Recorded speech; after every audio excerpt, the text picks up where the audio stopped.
Last spring, I decided to give golf another shot after years of avoiding it. I wasn't particularly good, but I'd heard about a course a few miles out of town that was supposed to have beautiful scenery and a laid-back atmosphere. It wasn't part of any fancy club, just an old public course with overgrown fairways and an air of quiet solitude. I started going on Sunday mornings, enjoying the peace and the distant sound of birdsong. The course had a strange charm to it, rustic and a little rundown, but comforting in its simplicity. After a couple of weeks, I started noticing the old maintenance shed near the 13th hole. It was hidden behind a line of pine trees, its paint faded and roof sagging. There was something odd about it, but I never gave it much thought. That changed when I met Gary, a fellow golfer who seemed to know a lot about the place. He was in his 60s, with a thin frame and a weathered face that looked like it had spent decades in the sun. He approached me one morning while I was lining up a shot and started chatting. "This place has some history, you know," he said with a half smile. "They say it's haunted." I laughed it off, assuming he was joking, but Gary's expression didn't change. "I'm serious," he continued. "Back in the 70s, the groundskeeper vanished, left one night to lock up the shed and never came back. Some people say he got lost in the woods, but others think he's still here, wandering the course." I didn't know what to say. Gary seemed like a friendly guy, but there was an unsettling conviction in his voice. After that, I couldn't stop thinking about the shed. Every time I passed it, I felt like I was being watched. The feeling wasn't overwhelming, just a faint twinge in the back of my mind, but it was enough to make me uneasy. One evening, Gary invited me to play around after dusk. I hesitated at first, but figured it would be harmless fun. The course would be empty, and the idea of playing under the stars sounded intriguing. We met at the clubhouse around 7:30, just as the sun dipped below the horizon. Gary seemed unusually quiet, his usual chatter replaced by an odd seriousness. We teed off and made our way through the first few holes in relative silence. The only sounds were the crunch of our shoes on the grass and the distant rustle of wind in the trees. By the time we reached the 13th hole, the air had grown colder. The shed loomed in the distance, its shadow stretching across the fairway like a dark stain. Gary stopped abruptly and pointed toward it. "Ever been inside?" he asked. I shook my head, trying to mask my unease. "You should," he said, "just to see what's left." Before I could respond, he started walking toward the shed, leaving me standing in the middle of the fairway. I hesitated, but curiosity got the better of me. I followed him, the grass damp underfoot and the air thick with an unnatural stillness. The shed door creaked open, revealing a dark interior cluttered with old tools and broken equipment. The smell of mildew was overwhelming. Gary stepped inside, motioning for me to follow. "Look around," he said, his voice barely above a whisper. I scanned the room, my eyes adjusting to the dim light. Something caught my attention in the corner, a dusty mirror propped against the wall. Its surface was cracked, but I could still make out my reflection. And Gary's. Only, it wasn't Gary. The figure standing behind me was wearing his clothes, but its face was wrong, stretched and distorted like a painting smudged by careless hands. Its mouth hung open in a silent scream, and its eyes were hollow, black voids that seemed to pull at my very soul. I stumbled backward, spinning around to face Gary, but he wasn't there anymore.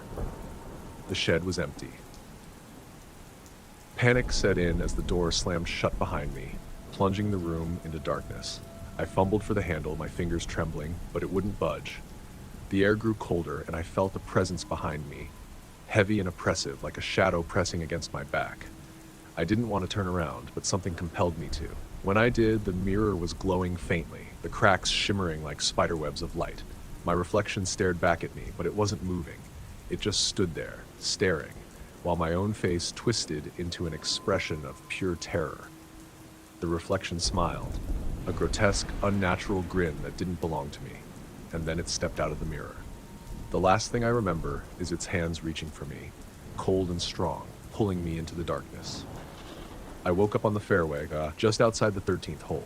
The shed was gone. In its place was a patch of scorched earth, surrounded by faint mist that dissipated as the sun rose. Gary never showed up again. I asked around, but no one at the course seemed to know who he was. I haven't been back to that golf course since, and sometimes when I look in the mirror, I swear I see that thing staring back at me, waiting.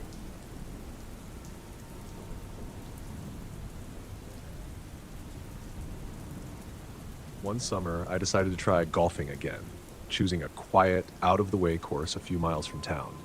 It wasn't anything fancy, just a small, public course with overgrown fairways and hardly anyone ever there. Perfect for someone like me who wasn't great at the game but wanted a peaceful way to spend my weekends. After a few weeks, I met Dan, an older man who played there regularly. He was quiet, but we struck up a conversation one day while waiting for a tee time. He seemed friendly, but there was something off about him, something that made me uncomfortable. His eyes always seemed distant, like he wasn't fully present.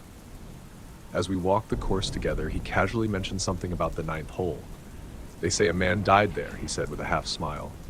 "Been haunting it ever since." I laughed, assuming it was just a local legend, but Dan didn't laugh with me. His expression remained serious. "Some things don't let go," he muttered under his breath. I dismissed it, thinking he was just old and had too many stories rattling around in his head. But later that week, curiosity got the best of me. I decided to play a twilight round on my own. The course was empty, the sky painted with soft shades of orange and purple. As I made my way to the ninth hole, I felt an odd stillness in the air. The trees around the hole were thick, casting long shadows, and everything felt too quiet. I teed off and walked down the fairway, but as I neared the green, I saw him, a figure standing just at the edge of the trees. He was a man about my age, dressed in an old-fashioned golf outfit, but there was something unsettling about him. His face was pale, almost sickly, and his eyes were hollow, empty, like two dark pits staring straight through me. I stopped dead in my tracks, my heart started to race, and I instinctively took a step back. But then, against every instinct screaming at me to run, I walked toward him. "Hey, you okay?" I called out, my voice breaking the heavy silence. The man didn't move. He just stood there staring at me. Something about his stillness made the air feel heavier, like I was standing on the edge of something I couldn't understand. I took another step closer. "Are you lost?" Finally, he shifted. Slowly, unnaturally slowly, he turned his head to face me. His lips didn't move, but I could swear I heard a faint whisper, like someone murmuring right next to my ear. "You shouldn't be here." I froze. My blood went cold. I took another step back, but then the man, if he even was a man, took a step forward, slowly closing the distance between us. His eyes locked onto mine, and for a split second I could swear his face stretched, his features twisting in an impossible way like they were being pulled out of shape. His mouth opened in a wide, unnatural grin, revealing teeth that looked far too sharp. I stumbled back, my pulse hammering in my ears, and before I could think, I turned and ran. The sound of my footsteps pounding on the grass was the only thing I could hear, but it felt like something else was chasing me. I didn't stop until I reached the clubhouse, panting and disoriented. I haven't been back to that course since, but every time I close my eyes, I still see that man standing at the edge of the ninth hole, waiting, grinning, his hollow eyes fixed on me. I don't know if it was a ghost or something worse, but I know one thing for sure: I'll never go near that hole again.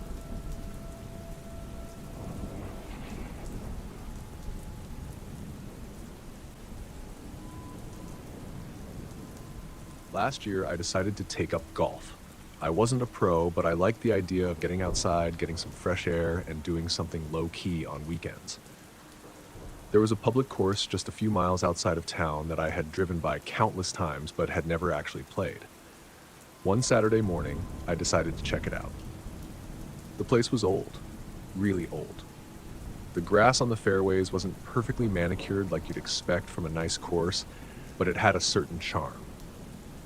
The course was almost always empty, which was a nice change from the crowded, noisy places closer to the city.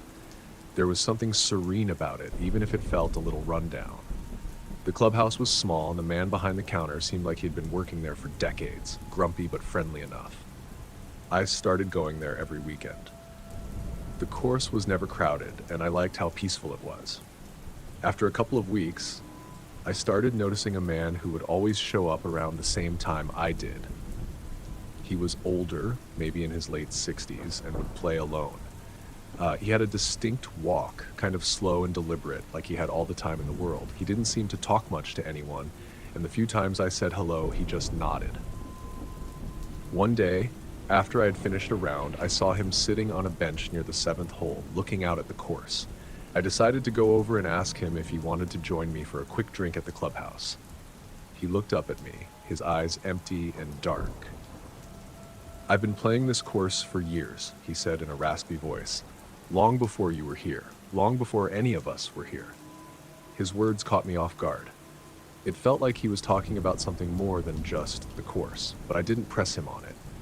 We made small talk for a bit, and he told me that the course had once been much more popular, but something had happened years ago that made people stop coming.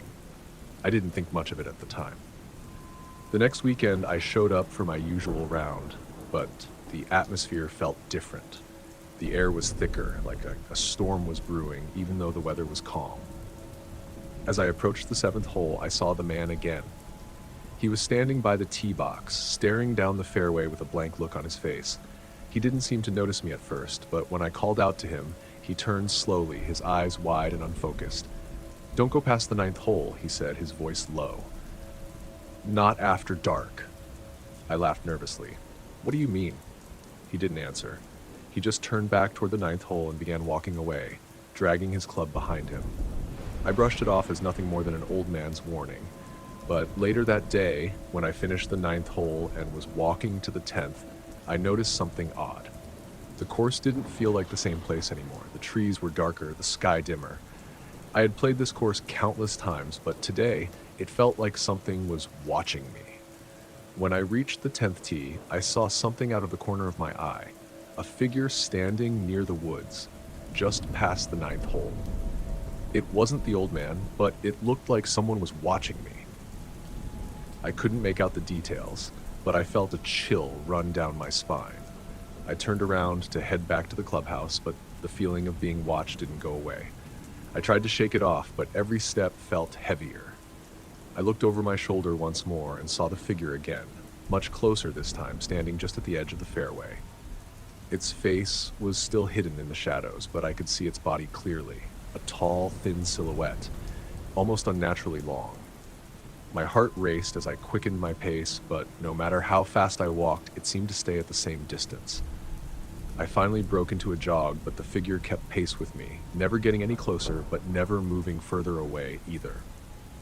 The feeling of dread settled in, and I could hear my breath coming faster and faster. I reached the clubhouse and looked back. Nothing was there.